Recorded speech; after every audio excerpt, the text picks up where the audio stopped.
শাইতানির রাজিম বিসমিল্লাহির রহমানির রহিম। আজকে সূক্ষ্ম একটা ঘটনা বলবো স্কুল জীবনে। ক্লাস 8-এ পড়ি,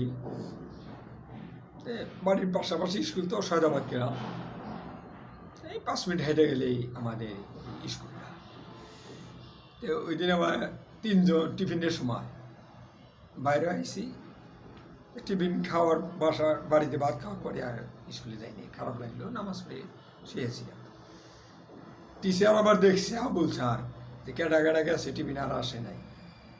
পরে খাতা নিয়ে যা আবার নাম ডাকছে যে যে আসে নাই। পরের দিন আমি গেছি, আমরা আবার ছেলেরা একদিকে বসে, মেয়েরা একদিকে বসে। পরে গায়ে বাহার হাসমুদানি বাহার, কালকে টিফিনে যাওয়ার পর তুই আসিস না। আর 2জনও আসে নাই, এ 2জন আবার ওই দিন কামাই দিছে। পরে ব্যাগ দিয়ে পুরো বাইরে শুরু করলো, এমন বাড়ির বাড়ি মায়ের খায়।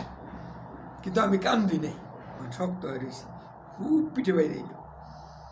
স্যার মনে করছে বাইরে এলেও কানবো, ওখানে কানবো, এদিক সেদিক যাইবো, তাহলে একটু স্যার একটা আনন্দ পাইল। কিন্তু আমি তা জানি, আমি স্টিল দাঁড়া রয়েছি, আর স্যার খালি পিটিয়ে দিয়েছে। আমার মায়ের খাওয়ানি ছাত্রীরা মেয়েরা সব কান্দান শুরু করছে, কান্না আইসে তাদের। আমি আর কান্দিনি, শক্ত হয়ে নিয়েছি। তো যাই হোক, আবুল স্যার সে এখন মারছে আলহাম, এই যে আর আমি করিনি, মানে টিফিনে যাইনি। ওই যে লেখাপড়া একটা মনোযোগ খাইল, বেশি করে লেখাপড়া শুরু করলাম। তারা যে মার দিছে, ভালোর জন্যই মার দিছে, একদিনে মারের জন্য আমি আর কামাই দিইনি। আল্লাহ রহমতে আল্লাহ পাক লেখাপড়া শিখিয়েছে, জ্ঞান দিছে, এই জন্যে ভাই বন্ধুগণ আপনাদের সামনে কথা বলতে পারি আর কি। এসএসসিতে ওখানে আমি 86-এ এসএসসি পাস করছি ইনশাল্লাহ। এই হলো মানে মর্মান্তিক ঘটনা। মায়ের খেয়েছিলাম স্কুল জীবনে, ওই দিন প্রচুর মায়ের খেয়েছি।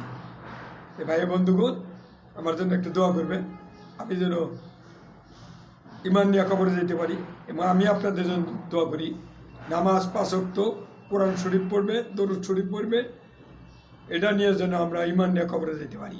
দুনিয়া একদিন থাকার জায়গা না, দুনিয়া একদিন আমরা ছিলাম না, একদিন থাকবো না। আল্লাহর হুকুমে আসছি, আল্লাহর হুকুমে চলে যাব। এই জন্যে ইবাদত বন্দি করে, খেলায় দিন না কাটায়, ইবাদত বন্দি করে ইমান নিয়ে যেন কবরে যেতে পারি ইনশাল্লাহ। এই কথা বলে আমি শেষ করছি। আসসালামু আলাইকুম ওয়া রাহমাতুল্লাহি ওয়া বারাকাতুহু।